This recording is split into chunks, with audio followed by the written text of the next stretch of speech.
Hey everyone, How you this doing? is Justin Eddie back again, and this time we're reviewing Neighbors 2, Sorority, Rising. Yeah. And a couple of years ago, I did a review with him. This is his second review he did of the first Neighbors. I think this was our second review. No, wouldn't this be our first time ever actually doing another part of a movie we've seen before? Like, this is our first sequel. I believe so, yeah. Yes, congratulations. This is our first ever sequel where we've seen the first movie together in opening night. We've seen the second one the same time. Yep. So I posted a video not too long ago of the first review we did a couple years ago, and it's now up.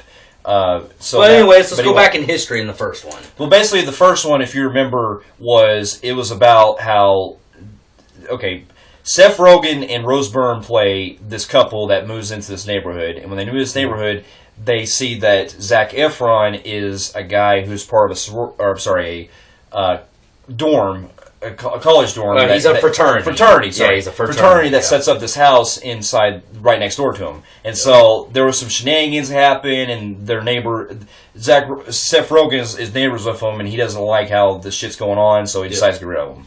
Well, now, in the first movie, you basically had it to where they called it quits, and Seth Rogen and all them pretty much got defeated. Yeah, and then they lost. They got kicked out of school, and they went on their own ways. Basically, that's the end. So now we go on part two. In part two, we have it to where Chloe Moretz is a up-and-coming newcomer for college who wants to start her own dorm because she realizes that from the fraternity she tries to join at first is that there's a rule that happens where they can't party. They can't party, and basically they're supposed to, as women, to go to fraternities who run the parties. Yeah. So they try to do that, but then they realize that because these guys are all kind of just all wanting to fuck all the time, they just want to do their own thing where they don't have to worry. Basically an all-women's men hater club type thing. Yeah, pretty much. And so she decides with her other two friends that are with her to start her own sorority, and they move next door to Seth Rogen and Rose Byrne's characters. And there's a plot going on where Seth Rogen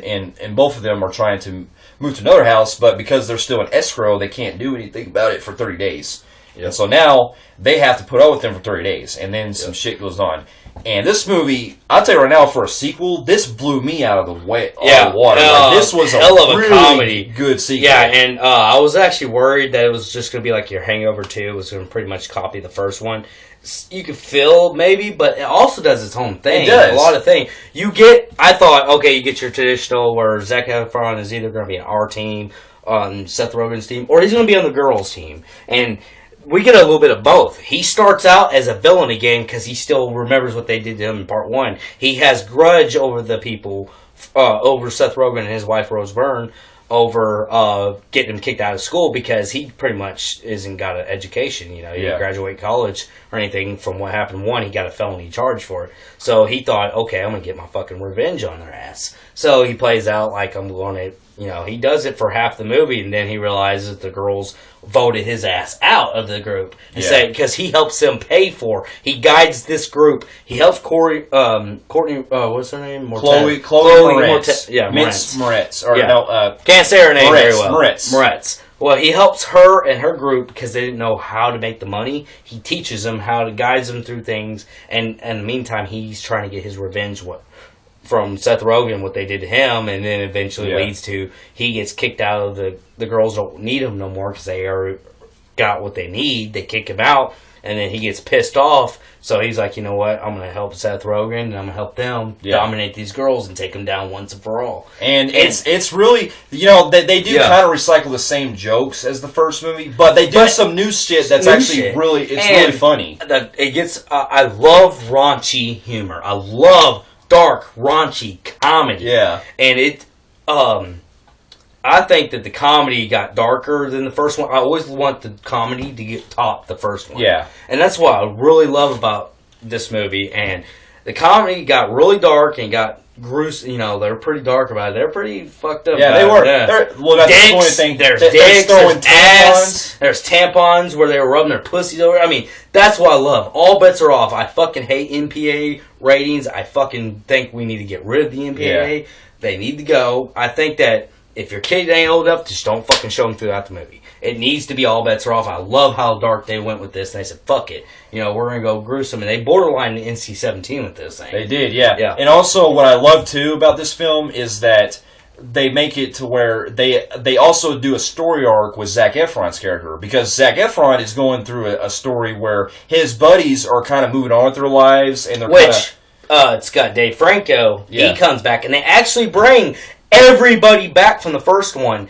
Even some of the most non-rememberable characters, they get a little spot cameos, which is clever, and I'm glad they did that. I'm glad they all were for it. Yeah. So then you focus on Dave Franco, which comes back. He comes back and he's gay. This movie, yeah. So he comes out as gay, and he's about to get married. And he proposes to his boyfriend, and they plan a wedding. Which he was roommating with Zac Efron, right. And he has to kick Zac Efron out because he's like, "Hey, I got my husband here. I'm happily married. Can you gotta go?" Yeah, and so that it makes Zac Efron have an arc where he's trying to pretty much want to decide what he wants to do in his life because his buddies are now going to move on. He wants to know what he wants to do, and which is really good. Because I like that. I actually like that. And it shows emotion for this character. We don't have to see him as this dark, gritty, like, I'm a pervert, or I'm fraternity, I'm hot, and this and that, and this and that. He actually has a story arc where he started realizing that everybody's growing up and moving on. Yeah, and he wants to know what is his purpose in life. And you also got the story arc with Chloe Moretz's character, because Chloe Moretz is going through everything to get this party going. But what they don't realize is that because they also have this eviction notice, they have to get money in order to get the rent paid and everything during this time. Yes. So not only do we have that, but you also have the plot with Seth Rogan and his wife basically trying to get them moved out so they can get their home, and so there's a lot of good things they do with the story that keeps it intact, because they're not hashing so much of the first one, which I praised a lot on. That's very rare in comedies. Yeah, and it's really good that they both have their own motivations of what they're doing, so that's really good. Yeah, you know, but also I love the guy, his best friend. I'm going to say this. I don't know the guy's name very well. I forgot the guy, Seth Rogen's friend. I forgot his name. He's from the first one, and he played a very small role in the first one. Not so small, but he was small in that one. This one, they brought him a lot larger than I thought he was going to be. This guy is really fucking funny. He is. I don't know how this guy is not recognized for his comedy. I don't care. I think he needs to get a big starring role in some comedies, because this dude fucking nailed the first one. I loved him in the first one. He was really underrated because he was so small of a role, and I didn't really think about him until we watched the second one in theaters, and I was like, oh, I remember him. And they started bringing more. This dude is fucking hilarious. This dude makes me fucking laugh. I'm like, man, you know, it's kind of like when I'm watching, I'm like, is he kind of still in the show here? Because he's making a lot of fun shit in this movie. To be honest with you, I hate to say this, but I think he's the most likable guy for me on that film, dude. I really thought, I'm like, hey, man, I think this dude's more funnier than everybody on this cast, dude. Especially when he's with his little fucked up wife of his girlfriend, Especially that part where, toward the end, he's like getting fucked up. Oh, like, the babies? Yeah. Oh, God, when they have the kids. Have them make out. He goes...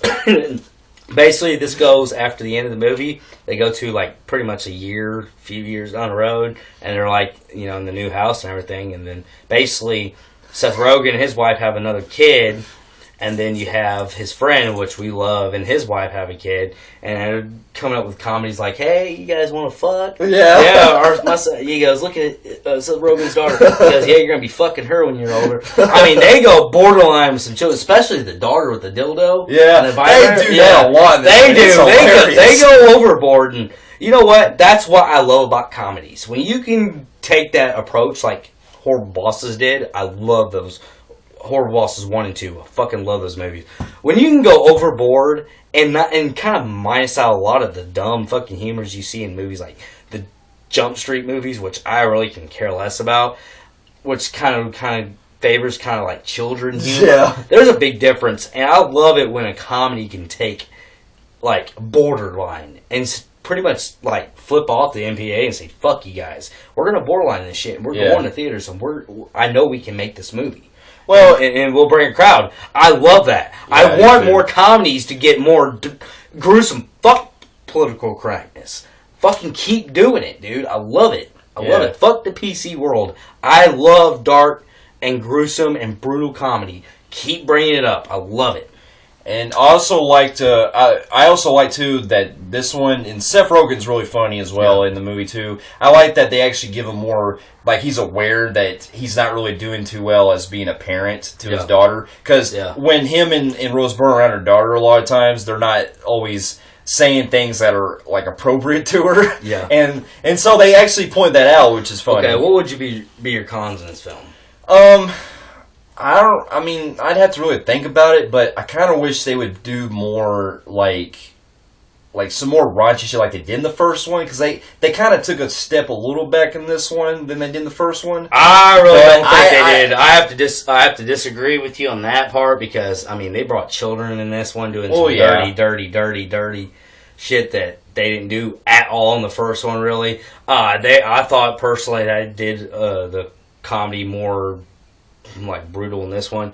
The thing I do dislike, this is the only con I have in this film, I thought that when they talked the girls out of doing what they're doing, they were able to just talk them out of that. I was like, okay, that was a lazy ass thing. That didn't bother me too much, because they did the kind of same thing in the first movie too.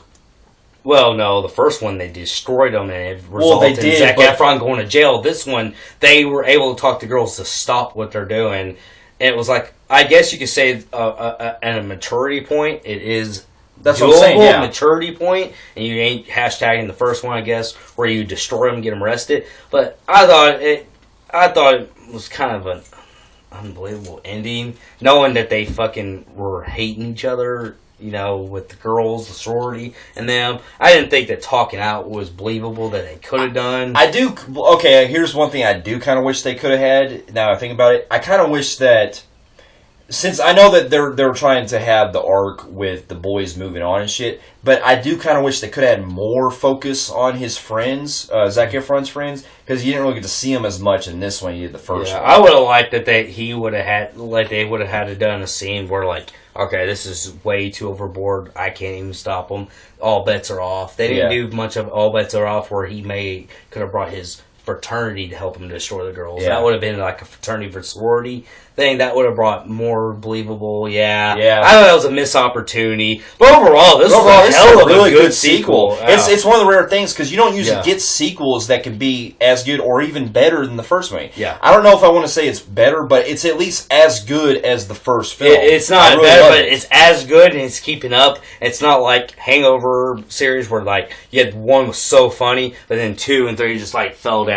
No, this one is like either up there or just a tad bit above it. You can see kind of like it's pulling like Horrible Bosses, which I love 1 and 2. They were step. So I gotta give this an 8.5 out of 10. Yeah, I'm gonna give it 8.5 out of 10 too. It's one of those sequels that it actually makes the humor a lot funnier. They do sometimes recycle same jokes, but I still like what they did. Like, and the thing I want to get into I kind of want to talk about is, I'm just really getting into Zac Efron. He's really surprised me in these movies, man. I still have to check out some of his other recent ones he's did, because after seeing him in the first Neighbors, I'm like, all right, I'm going to give him some more thought, because I actually think that he can be funny. And actually do some good roles. And he seems to have good chemistry on some of these people. So, I mean, if they make a third Neighbors, I'm not sure what else they can do. That's the thing I worry about. I don't know where they can do that, because at the end, Seth Rogen, he kind of gets moves out in the country, so I really don't see that happening. I think that was pretty much 2 was the closure. Okay, yeah. And I can believe that. I mean, really, I think that a third movie would blow it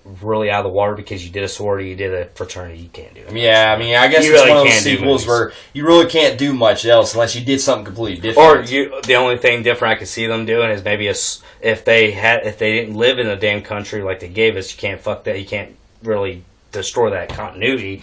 And if they go in the third one, and if they had a sorority and a fraternity move in each side, and that would be like an all bets are off. But other than that, I think for the safety reasons of how good these films do, I wouldn't want to see them borderline that.